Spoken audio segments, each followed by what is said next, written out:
Hello, everyone. Thank you so much for attending this Thursday afternoon workshop session, part one of our extempore PD Extravaganza 2022, presented by Dr. Susana Perez Castillejo from the University of St. Thomas here in Minnesota. As she presents today, activities to integrate workplace skills in the language curriculum. This is part one of her workshop. Part two will be held tomorrow at the same time. Hope you can attend. And with that being said, I will toss it over to Susana. You may begin. All right. Hi, everybody. Welcome to the presentation. I'm going to start by sharing the link to this presentation, and I'm going to do that in the chat. Okay, so in a second, you will see a link that takes you to this set of slides. Okay, and then, because I think everybody's already in the meeting. Okay, so, all right, there's a link in the chat. So you can follow these slides, and then when we do breakout rooms activities, then you have the slides in your computer to refer to. Okay, and the presentation has links inside that take you to other resources that I have, and for those links to work, you have to open the presentation as a slideshow, as a presentation, not in edit mode. Okay, so just remember that. And again, the link is in the chat. If you join later, well, Grant will let me know, and he can repost the link for everybody. Okay, let me get started. So I'll close the chat. What I'm talking about today is a very specific niche, right? In the language curriculum, and it is about integrating workplace skills. Let's get started with the goals of the presentation. And today and tomorrow, we are going to identify certain workplace skills that we are already working on, that we are already addressing in our language courses. And we will discuss the role of career education, especially the opportunities it brings and some challenges that we may face when we try to integrate career education in language education. And as we do these, I have prepared some activities so that you engage with each other and learn about what other people are doing. And these workshop today and tomorrow, we're going to focus a lot on activities, on what are things that you can do, what are things that you are already doing, and how can you modify them or use them in a different way. I will also show you how to obtain more resources on the topic, and how to connect career education with what you already have. Because some of us work, especially if you work at a large institution, the curriculum is pretty much set and there's not much you can change. So how do we do? How do we integrate career education when that's the situation? Moving on, some logistics, captioning. Okay, the subtitles are enabled, but I believe in the tools bar you have to actually click on see subtitles. Okay, if you want to see them. I don't know how great they are with accents, but in case you need them, they're enabled. And if I talk too fast, please let me know in a private chat message or in any other way, okay, if I'm not paying attention. But I tend to go, as I go through the presentation, as I go along, I tend to go very, very fast. So tell me, right? I will also make sure to pause after a few slides for either processing or for questions. And there are different ways to engage. Okay, active listening. Okay, what you're doing right now, and then I will post some questions in the chat. And as I said, we will have small group discussions in breakout rooms. And the prompts for each individual or group activity will be spoken and also provided in written form. I know, because that helps me when I see it written. That's if it's only said, someone says that, and I'm lost. Okay, so I make sure to also write them. And because this isn't that long, I didn't plan for an official break, but that doesn't mean that you cannot take a break if you need. All right. All right, and I think some people joined the presentation again. So maybe Grant can share in the chat the link to the slides so that those people can have it. Let's start with definitions. The title of this presentation is Activities to Integrate Workplace Skills in the Language Curriculum. Well, workplace skills have been referred to as career readiness. Some institutions, that's what they say, okay? These are like the search terms that can help you. They are also referred to as career education, okay? Sometimes employability. This is a term that is coming up a lot, okay, recently, employability skills. And my favorite, real world skills, as if what we do in academic courses is not real enough. We have to talk about real world skills, right? What we're talking about is actually these competencies that can help people access and obtain, but most importantly, access, right? Employment opportunities, because we're talking about students, either high school or college students. So access is important. And then obtaining employment and advance later on in their careers. And this goes beyond specific academic knowledge or technical expertise that you acquire through academic training. The term refers to these skills that apply to multiple contexts, and you already know, right? So our first, we have two breakout room sessions today. The first one, we are going to do this right away. And what we'll do is two tasks. You have to do two things. In this first activity, you will do introductions, of course, okay? Share what is your professional role. If you are an educator, if you're an administrator, if you're both, what is the target language that you choose, that you teach? And why are you attending this? What is your interest in workplace skills and career education in the language class?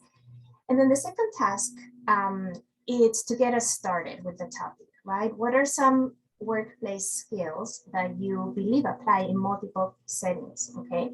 And remember, these were those competencies that can help us access and obtain employment and later on advance, okay, in our careers. And can you think of ways in which the language curriculum, what we are doing in the classroom already, addresses some of those skills, okay? Just have a very informal discussion, okay, with your group. When we come back, I am going to ask one person per group to share the summary, okay, of your questions, your answers, okay, how you responded to these questions, okay, in task 2. So we'll go for that when we come back. And I'm planning for 12 to 15 minutes, maybe 10 minutes discussing, and then the follow-up, okay? And I will let you know when it is time to come back to the main room, all right? So let's do, Grant, do you want to do the breakout rooms? Sure, or yeah, should I can open them now. We have 8 of us total, so I'm thinking 3 groups of 2. Is that okay? Or 3 groups, 2 groups of 3? Okay, let's do that.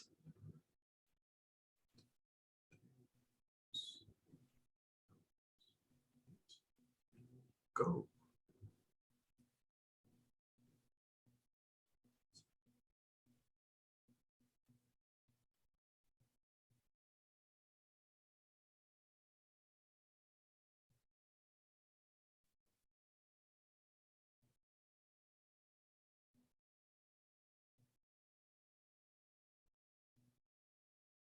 All right, welcome back, everyone. Before we debrief the discussion, I want to know a little bit more about everyone attending this workshop. So if you could, in the chat for everyone, okay, share whether you're teacher or administrator or both, and what is the target language that you teach. And I will model mine by sending, I just put it in the chat. I both teach and have an administrator role, and the target language is Spanish. So Spanish.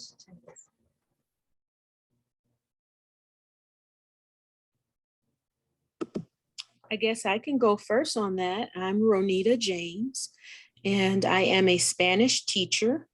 I teach K through 8. And I'm sorry, what was another part of your question? The target language that you teach. Okay, target language is Spanish. Spanish. Mhm.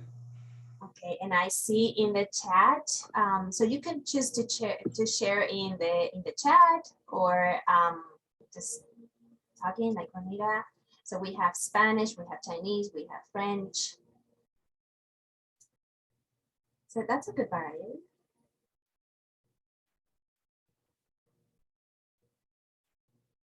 Do we have any other languages?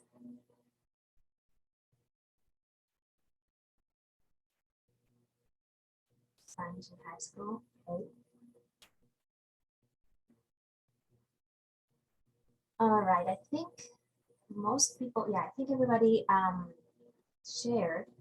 What we're gonna do now is I'm going to ask for volunteers, okay, from the groups. Okay, I said one person per group. So who would like to share with everybody? Just unmute your microphone and share what you discussed about how you think the language curriculum, at least in your institution, how we are addressing workplace skills already. So a little summary of what you discussed. Do I have any volunteers?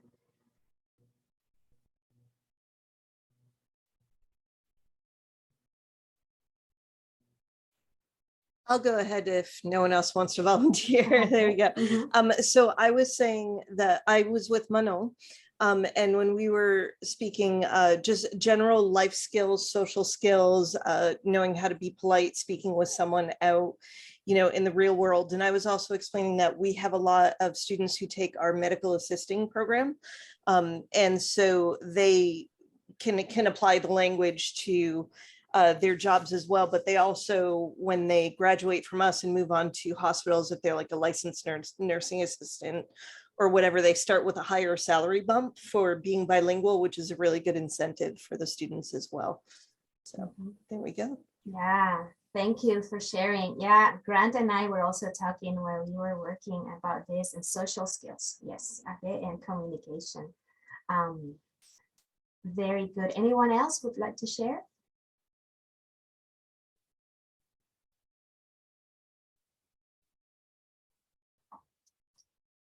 Well, if not, we'll continue. We'll have another small group discussion activity later on. Let's keep going with, we did this. And this is something that I want you to answer in the chat, using the chat, typing your answer either public for everyone or private to me, as you prefer. Okay, and I will share with everybody what are the ideas. So how did you acquire the workplace skills? I'm sure you discussed different, you know, just communication, making requests, being polite, social skills, talking to strangers. We do that all the time in the real world, not only in the language curriculum. Where did you learn that? Was it something that you did, you know, on the job as you go, you pick it up, or is that something that was formally introduced to you in college, in high school, or is this something you learned in your family? How did that happen? So just type your 1 or 2 word answers in the chat and we can all see.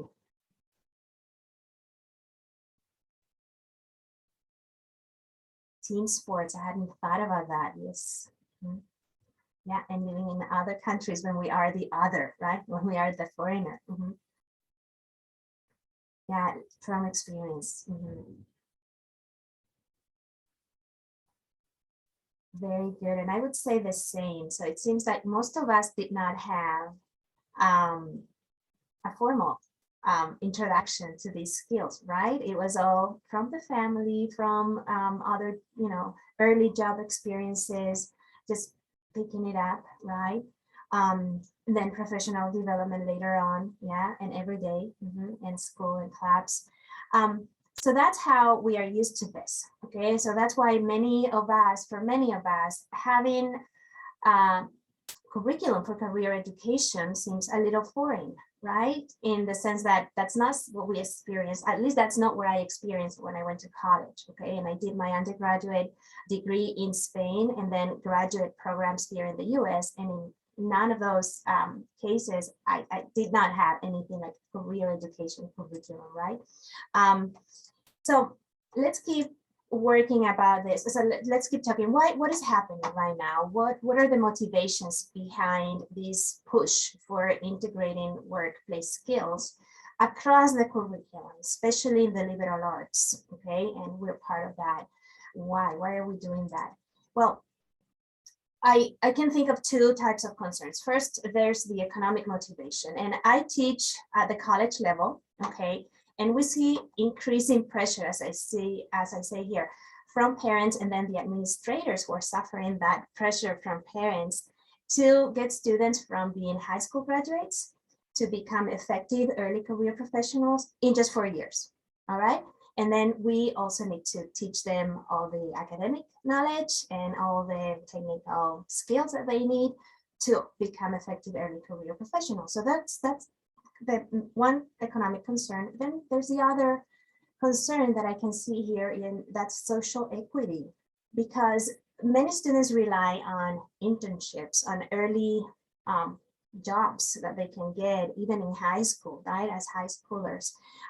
They rely on family values, as one attendee said, but other people do not rely on that. They can't, right? So including that into the curriculum works to sort of systematize that type of education, that type of experience, okay? So that's a social equity concern as well. And talking about this push for integrating career education into the liberal arts, there are many institutions, colleges, and school districts that have a career exploration or career education. In our institution at St. Thomas, it's called career development. So it has different names, but they're the ones that do career orientation for students. And administrators in the liberal arts use career education to promote the humanities. So it's that driver is going on right now. The humanities by themselves no longer have value. They don't sell, okay? Taking humanities courses just to become your better self, right? That doesn't sell. What sells is marketability, applicability, how are you going to use these skills to get a job or a better job, right? And that's okay. That's what it is. And because in the language classroom, we focus on communication, that's what we do, right? The essence, most aspects of career education actually fit very well what we are already doing, okay? And that's what I'm gonna show you. In a moment, we're gonna start with activities and ideas to do more of this. But first, I wanted to give you an example, 2 examples actually. These are the websites of 2 offices that do career development, career education in 2 different settings. The first one is a university setting, okay? The University of St. Thomas, and I chose that because that's where I work and that's the one that I'm familiar with and that I use in my classes. The other one is a school district in Texas, okay? And I wanted to show you that because it's K-12 and it gives you that type of that example. So let me end the presentation here and go to the one for St. Thomas. Okay, so this is the career development site and it has resources. This is designed for students by the career development professionals. This is not done by language teachers to teach language, okay? However, let me show you. You scroll down, okay? And I'm just going with this as an example, but other institutions have other examples, right? I'm going to select interviewing. And I'm going to click on behavioral interviewing. And what this article is doing is giving students tips on how to answer effectively questions by potential employers during a job interview. Employers who are using this technique, behavioral interviewing, and that's a very common way of interviewing right now. And it's basically when the employer asks you how you reacted, what was your behavior, your attitude in a particular situation, okay? And scrolling down here, it gives you a method, right? The STAR method to prepare for that type of question, to prepare your response, okay? So the behavioral based interview questions usually start with tell me about a time when, or can you give me an example of, they give you these examples, and then they tell you, well, to prepare for that, first describe a situation, the task you were responsible for, right? And what actions you took and what was the result. This is just a method, right? And they give you a sample story. This is, as I said, a resource that is not created for language teaching, but it can be easily adapted, okay? And in fact, I have done these in my courses when we do the past tense. So it's not even, the unit on professions, it's the past tense, okay? And I'm telling students, oh, we're gonna go to the career development side. I'm gonna show you something, and then we talk about this. We start the transition to the target language, and I give them a situation, okay? These are some sample questions that this website is giving students to prepare for their potential interviews, okay? And the way I adapt this is I tell students, okay, think about a time when you had to interact with, or when you had an episode with a difficult classmate or a difficult roommate, okay? So something that they have experienced. And what do you do? Describe this. And what was the situation? How did it work? How did you work through it? Okay, and they do this in the past tense. In my classes, I do this in the third semester, and I have them work first collaboratively, okay, to come up with a response, and then they share. But this is an example of how a resource that is not created for language teaching can be integrated from your institution. I have another one that, as I said before, this is the one, the link is here in the presentation, okay? This one, the example from Texas. I wanted to give you one that is not from a university, okay? This one has resources for different ages, okay? Which developmentally, it makes sense, right? I want to show you one from high school, okay? Because I think that would be relevant for you. And in their resources, they have, skill identification and career exploration, employability skills. So again, this is created for career education, not for language teaching. But when you see it, we can use all of these in our classes. I'm going to show you example of this lesson 19. I thought it was very cool. I have not done it in my classes, but I plan to use them. Okay, as I was researching for this presentation, I found this and I was like, oh, I want to do this. In this activity, they give you different options. Let me just summarize it for you. For novices, they need to think of celebrities in groups and then search for selfies that the celebrity has posted publicly online. And then they need to decide whether those selfies are professional or unprofessional. So you would be practicing here whatever the target language for professional or unprofessional is, okay? So, and then if they're novices, you can stay there, or you could ask for a list of words related to that. So professional because of the clothes, because of the hair, or professional because of what the person is, what they're acting like, right? Or if they're not novices, if they're more advanced, you could ask them to elaborate a little bit more. Okay, why is it unprofessional? A follow-up that they give here is having students create their own selfies, and then say, oh, this would be professional, or this would be unprofessional. You have to be careful with the maturity of students, because I can imagine some of the selfies, if you have very young students, might not be even school appropriate. So yes, but I think for college students, these would work well, and it would be a fun activity, and it would integrate workplace skills. In this case, self-representation. We choose how we dress for a professional image, right? How we dress for a Zoom presentation, or how we take those pictures that go into our profiles, right? And that's something that students might not be thinking about, all right? But you can point it out. You can say, well, you are all going to go through these, okay? And have a professional self, right?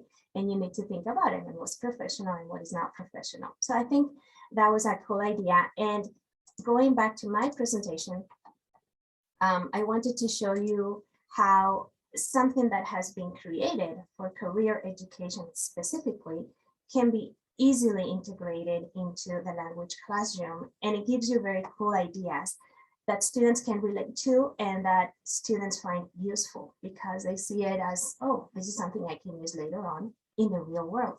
As I said before, what we're doing is very real, but they don't perceive it like that many times.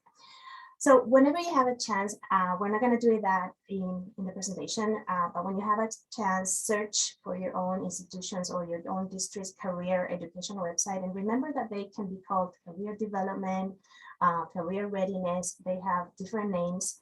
Locate resources, browse, see what you can find, and then also look for opportunities to connect your course to that office, because sometimes they get they really want to be there. They can send guest speakers. They have opportunities for community engagement and some campus events. I know that my institution has guest speakers that can talk about using language, okay, different languages in their careers, and that was very useful for us.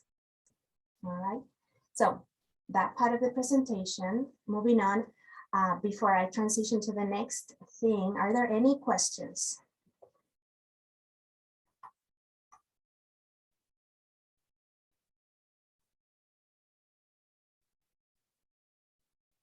All right, if not, we can go on.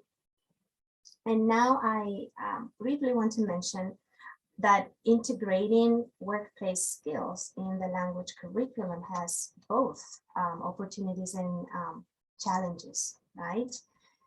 Opportunities, well, the very obvious one, I think, is, especially in my case, at our institution, we have a language requirement. Students have to take language courses, a language that is not English, up to a certain proficiency level. And you can imagine that those students, some students, most students are okay with it, but there are students that do not want to take that language requirement. They don't want to do it. They don't see the point, and they even resent having to spend money on that. So it can be very challenging. Having this career education integration has helped make those courses more relevant for this type of student. Okay, so this is very particular of that kind of student. Of course, we have also Spanish majors and minors who love languages and they want to study abroad, and that's a different type of student. Also, it helps all students, not just the ones that are not motivated to take language, to articulate how what they acquire through their college educations or in high school, if that's where you're doing this, how what they have acquired in these academic courses applies, okay, in other aspects of their lives. So you're helping them become better communicators in that case, okay, for those skills. And then, as I said before, this is one way to spread and systematize, especially if you're doing it at the high school level, okay, career readiness. So it's not only available to those who are more, have those opportunities at home, within their family, or they have personal connections. So that's also a social equity concern. The challenges, one thing that I've experienced is a clash, okay, with colleagues, people in our department or people in our institutions who think that, as I say here, the value of studying languages, literatures, and cultures is obvious for everybody, right? It's obvious for us. I do this. This is my passion, and it's obvious. Why would someone, I don't understand why someone would not want to learn a language. But I understand that it's not as obvious. It really depends on what kind of experience you have had in your life, what kind of language learning experiences you had before, right? So there are some colleagues that think, oh, there's value in studying languages and literatures by themselves. We don't need to introduce career education to make our courses more relevant.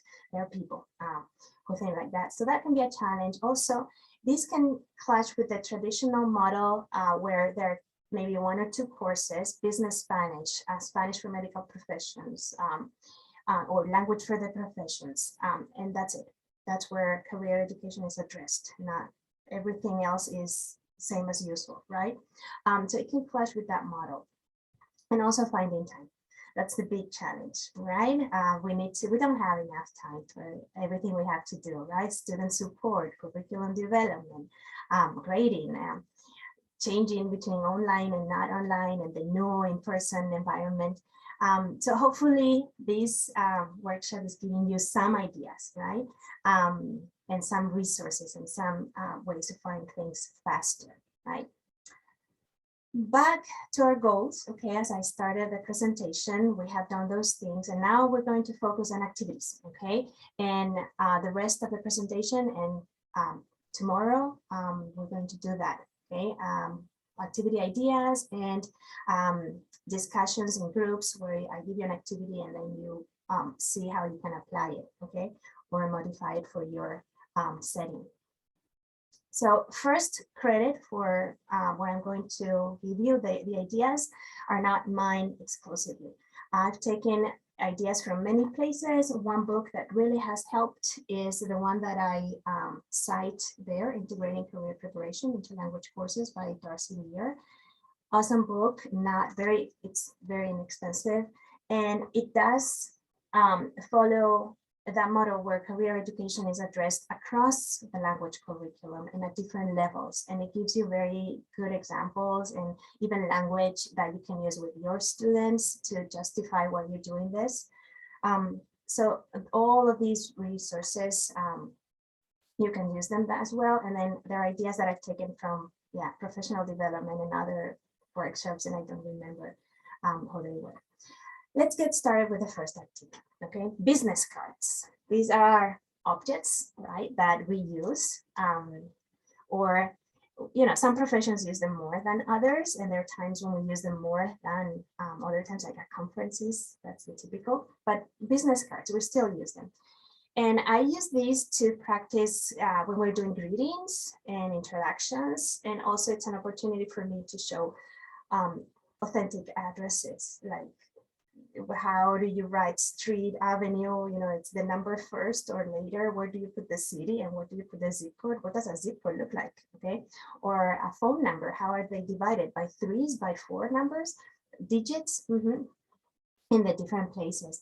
And then with this activity, I'm also addressing these workplace skills, networking and personal brand, okay? Because what you put into your business card contributes to that professional self-representation, right?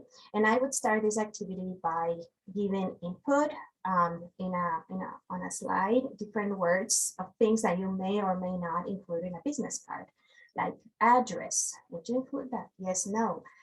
Your favorite color. Do you include that? Yes, no. Email. Your home address. Okay. When you were born. Or your business address. Okay, what are the things that you include and whatnot? And we keep working, and I give examples. And there are two links in that on that slide. And as I said before, for the links to work, you have to see this presentation as a slideshow, as a presentation. In editing mode, the links may not work. So let me show you the examples I created. So many of you teach Spanish, so you could use these ones. If you don't teach Spanish, I created this with Canva for free, okay, with the free version, and they were very easy. I did a lot of copy paste. And what I did was, these are made up, these are not real people, okay? But I follow the conventions of Spanish names in Spain, okay? The family names, we have two family names, and this is a real phone number, not a real phone number, but it could be a real phone number from Madrid.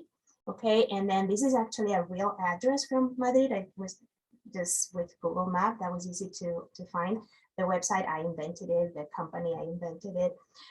But I give them these, I give my students these as input, okay? And we talk about, you know, I read the number for them because we group it by, you know, 3 digits and then 2, 2, and 2, okay? How we do these. And then we have this one from Buenos Aires. And again, I went and found an actual address in Buenos Aires, and I tell my students, oh, what do you think is the zip code? What do you think is the number of the building? Okay. What is the street? And the street has the name of a date, actually. And they, you know, we discussed, you know, is that common? Is that uncommon? And again, the phone numbers and how they're different from the ones in Madrid. And I have other countries here. I have Peru, Mexico, right? So you get the idea, okay? And I think Colombia was the other one that I have, yeah, Bogota. So my students receive these, and then in the presentation, there's another link, directions, okay? The directions for the activity that I give my students, here, okay? Let me make it bigger. They are attending a conference in Miami on Spanish in the global economy. I just made that up also. And they imagine, that they're attending this networking event with other attendees. Each one gets a business card, and then they have to go around the classroom and get this information, okay? The complete name, the full name of that person, the name of the company, the phone number, and the country, okay? And I give them some useful phrases that we practice in class, okay? How do you spell? That's here, como se escribe, how do you spell this, so your name, right? And they have to practice the letters. So this is the beginning level. And your number is, and they have to repeat, is this correct? So I teach them that it's actually more polite and more professional to talk like this. This is what you said. Is that correct? Is this what you're saying, right? Rather than say what, right? Many times I just say what, okay. If I repeat again, that might not, okay. So just be more polite by saying, oh, is this correct? Is this what I understood, right? So certain things that they do. So that's business cards, okay? Before I move on to the next activity, are there any questions? Susanna, I had a question, if that's okay. So one thing that's really common, there's two things in Chinese culture about business cards that are really interesting. One is the way, this probably isn't relevant, I just wanted to bring this up. The way that you've received, like when you give someone your business card, it's a very like formal procedure, right? You hand it to them with two hands and you receive it with two hands as well. So that's just a little interesting little fact. Interesting. Yeah, and if you were to receive it like with one hand, like, oh, here, I'll take that. It's like, it's disrespectful. It's like important to know these things. The thing, Exactly. the question I wanted to ask was, also in Chinese culture, it's not common anymore to share your phone number because everybody uses an app called WeChat, which is just like, that's how you communicate. And I'm wondering if like they do that like with WhatsApp too, or something like that, as opposed to giving a phone number. Does that make sense? Oh, interesting. Yeah. Yeah, maybe. But you still need your phone number, right? Like, well, you don't like, well, for WeChat, they just have like a QR code or like the username or something that you just add like that. And that's how everybody can. Like, but that is another type of activity, right? Like you're already doing like not just cultural differences, but what is like, something younger people might do versus older professionals, because right? They won't ask. Nobody will ask you what's your phone number. They'll say, do you have WeChat and stuff? Exactly. Like, Interesting. Interesting. Yeah, and that might be something that is happening too, and with our students, and we don't know. So, yeah, they may have something new. Are there any other questions about business cards? All right, then moving on to the second activity that I want to show you. It's email. So I have three things, okay? The first one was for today. Tomorrow I have way more. So there's one, the second one is the email, and then the third one is something that you will work on, okay? I'll give you an assignment in a moment. So for email, there are many ways of working on email, right? And how to teach our students about email communication. The way I use this, the example I'm giving you comes from my upper level business Spanish class, okay? So this is specifically a professions oriented class, but I think it could be applied anywhere, okay? And for different goals. What we work on when I do this in class is formal versus informal correspondence, okay? And that applies to, I would say, all levels, really. You could adapt that it doesn't have to be the business Spanish class, right? We also use it for practicing requests and apologies, okay? Which is something that we cover in that course. But it could be used to practice any other typical communicative functions that you fulfill through email. Okay, like requesting information or just saying thank you, okay? But mostly asking for things is what we mostly do, right, through email. And then we also use these lesson on email to do cross-cultural comparisons, and it's, specifically email conventions. And the workplace skills, among other workplace skills, we practice etiquette, okay, how to do that through correspondence, and audience awareness, okay, how being aware of who you're sending this to affects the way you word and craft your email, or should at least. So the links you have here are the materials that I give to my students, okay. Let me show you, okay. You have the links in the presentation. The first one is part of the input that I give to my students, and I'll show you this one.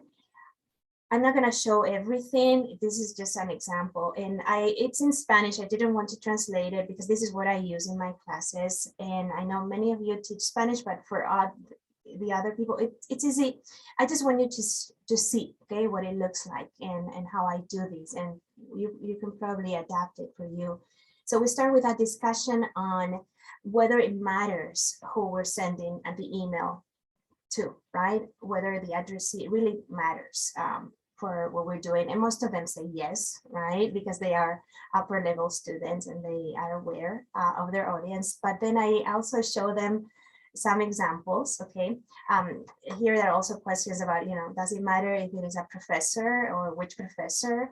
Does it matter whether the professor is a woman or a man? And we get into some interesting discussions there. Does it matter if your professor comes from a different country? It's interesting. And then I give them examples of emails that I have received. Okay, so this is something that you could start doing if you want in your classes. Just save those emails that bother you. Like, you can give them, you want to forget about those emails, but you can give them some use. Okay, I'm not going to share them here because I don't have permission, right? And this is being recorded.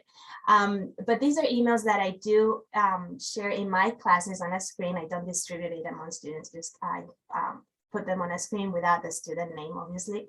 But I share, from the very rude, really, to the ones that are super polite and they share actually awareness of the person and my cultural background. Like they use my 2 last names, and it's like, wow.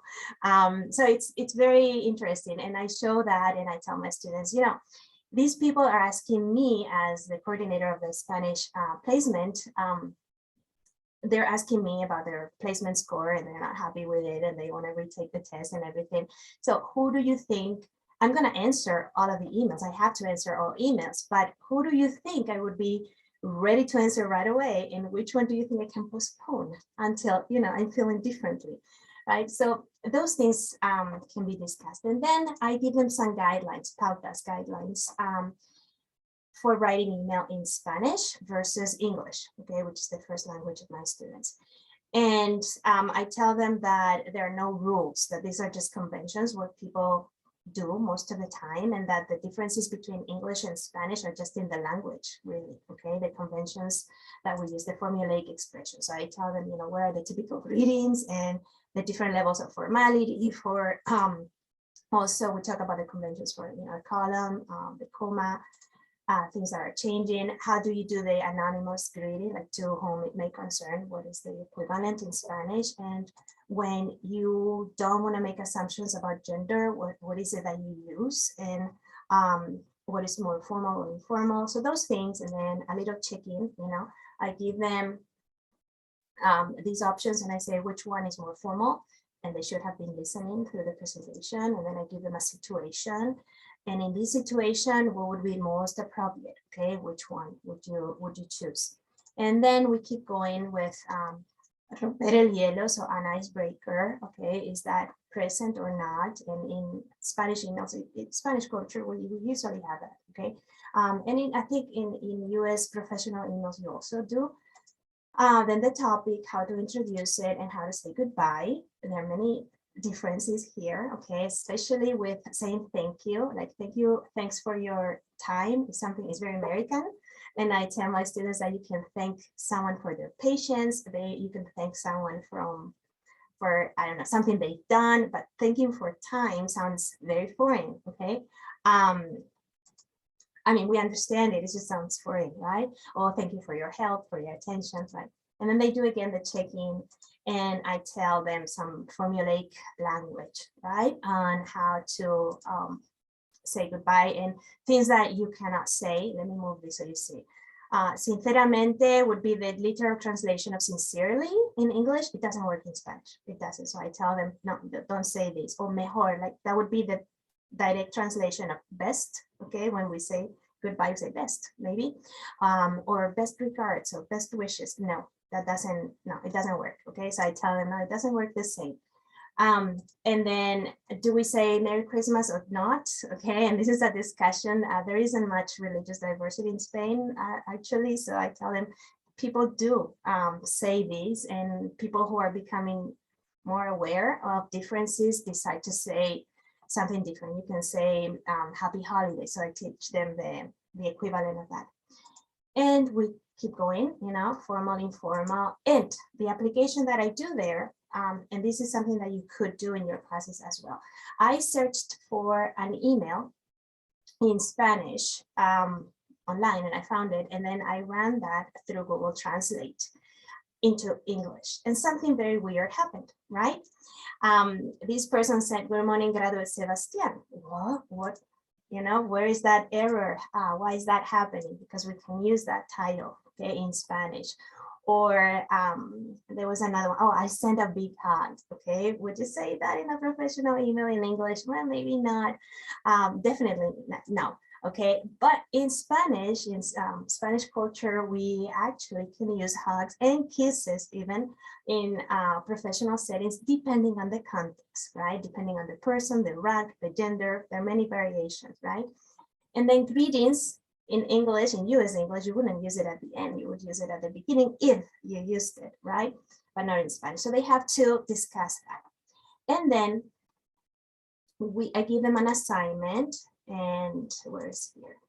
Here. And you have this, I wrote this in English, okay? So you can use it in your target language. And they have to write 3 different emails in 3 different situations. And what I'm assessing here is that they have the tools to vary the email and not write every single email in the same way, but depending on who they are addressing, what's the relationship with that person, and what are they trying to get from that person, okay? What is the type of request that they're doing, okay? And that's the assignment, okay, for email.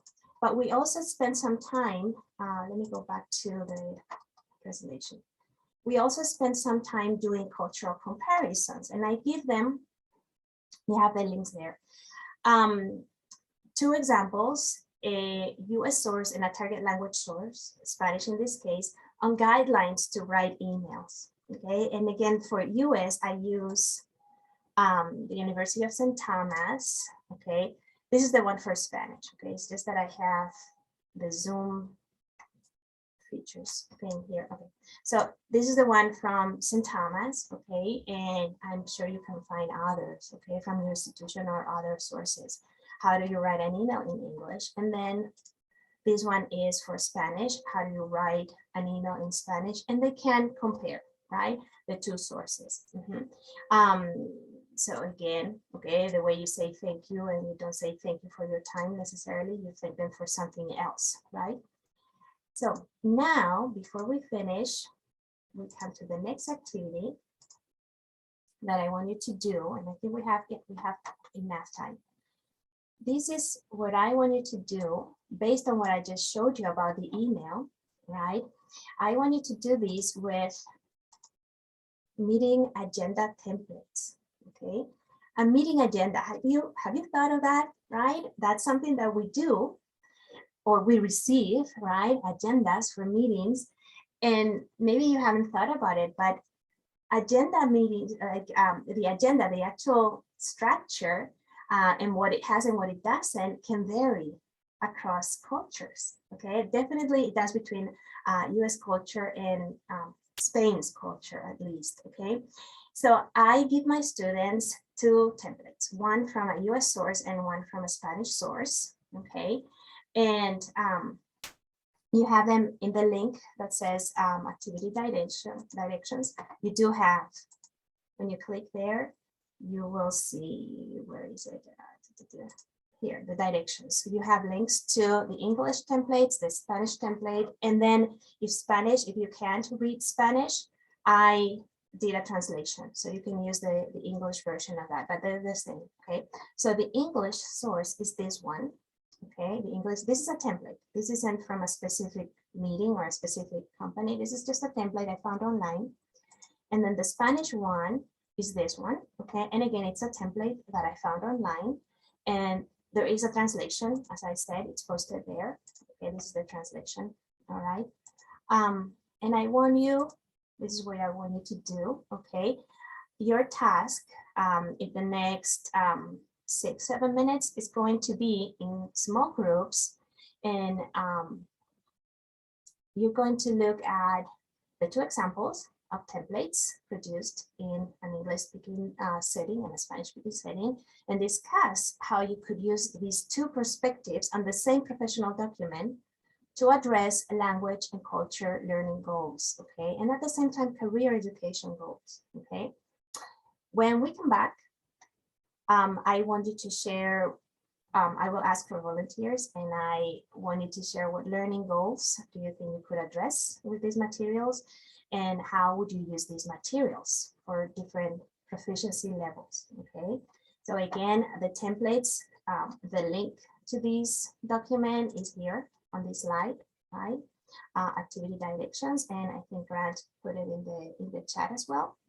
And we have the US based template. You see the times, right? And then you have the Spanish, right? And you have these numbers. These are not times, okay? This could be bullet points, or they could be stars or check marks, okay? So discuss what are the things that you could address in your courses by using this professional document, okay? Any Yeah. questions? Whenever you're ready, Susanna, I can open breakout rooms. Okay, I'm ready. So if everybody's ready, let's just go ahead and ask for, I would like to ask for one person to volunteer and share what did you discuss? How could you use these templates or templates from your target culture?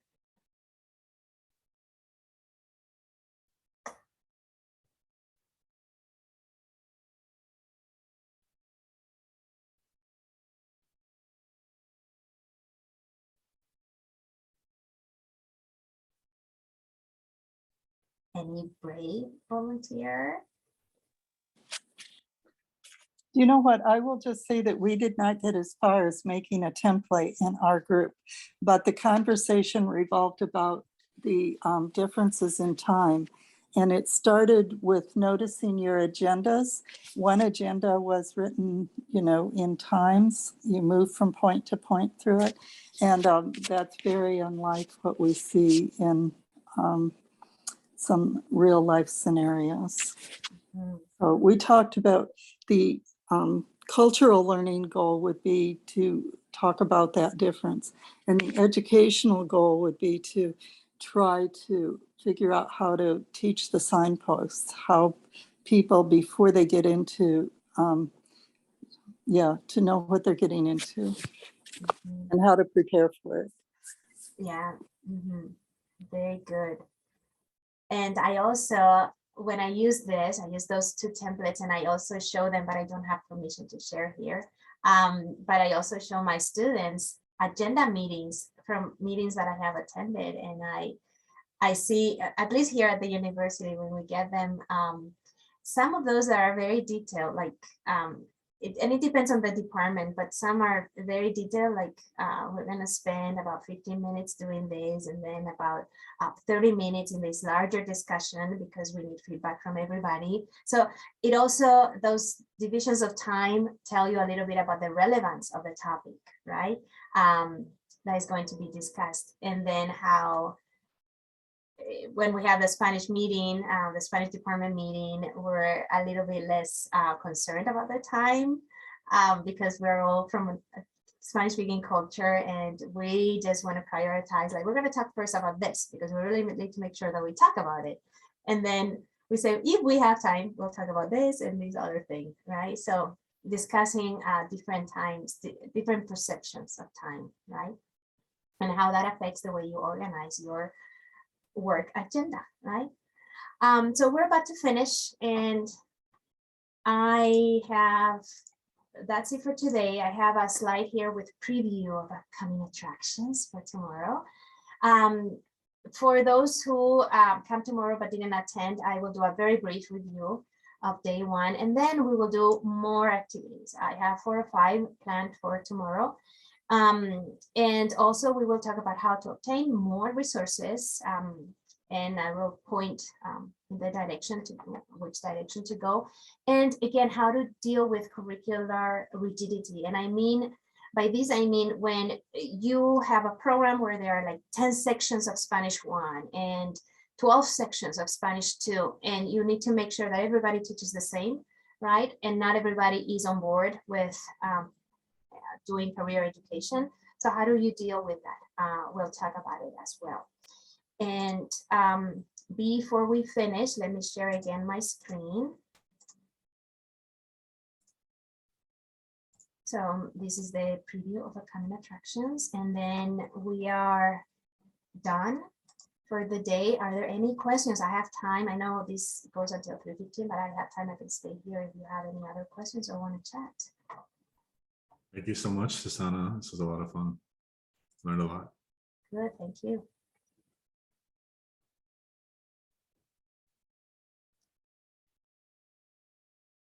If you guys have any questions or comments, please feel free to ask away. You can unmute, you can put them in the chat. Don't forget, tune in tomorrow, same time. We will be back for part 2. All right, Grant, I am unmuted. Okay, hey there. Hi there. I'm going to, I guess, make a few comments and ask a question. Go ahead.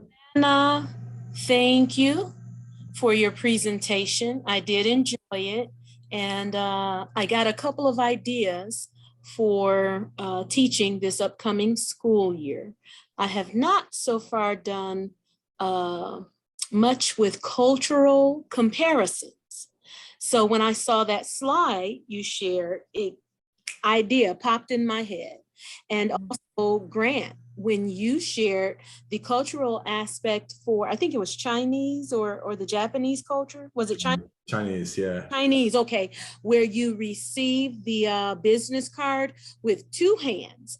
Otherwise, it would be considered an insult. Those are very important cultural aspects that students need to know. So I thank both of you for sharing those things, because that's something I'm going to address this coming school year. So that's one. My question for Susanna is, I work with K through 8, and pretty much career preparation would be more so at the high school level, but I do believe it would benefit some of the younger students, maybe even 5th grade through 8th grade, to do it as an introduction. Do you have any ideas for a K through 8 teacher on how to go about this? Yes, I would emphasize the communication aspect. So like differentiating between, okay, when you're talking to a professor or a teacher, you need to talk in a different way than when you are just talking with your classmates, right? So doing those things like, okay, we're gonna pretend that we are at a professional setting, okay? And you will all be professionals one day. So it's not too early, because they are already thinking what they want to be when they're older, what they want to go, right? And what they're going to, who they're going to become. So that's one piece, like emphasizing, like, you know, your future self, you know, when you do these, you will be in a setting that is different. So how is that going to be different? And I'm going to share with you, let me share my screen. In the presentation, I have a resource that would be great for you. If you go to the slide number,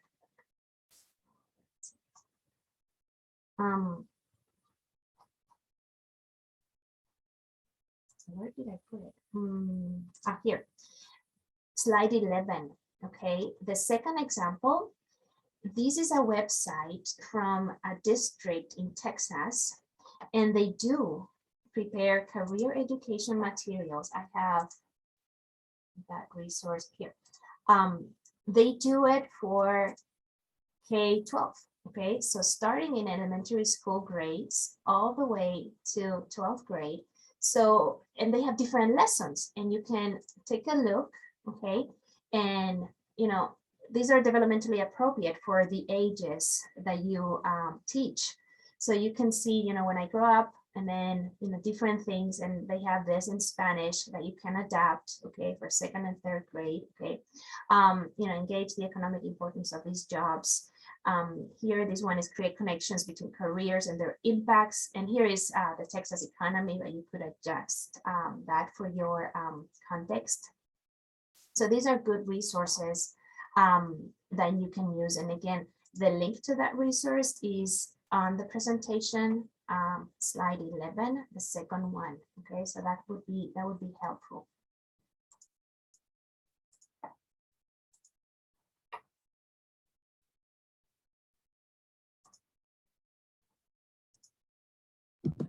Awesome. There, I was talking, but I hadn't unmuted. Sorry. But thank you so much. That's perfect. Perfect. Right.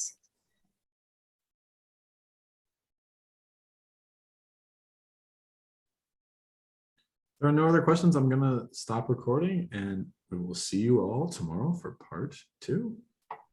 Bye. Thank you.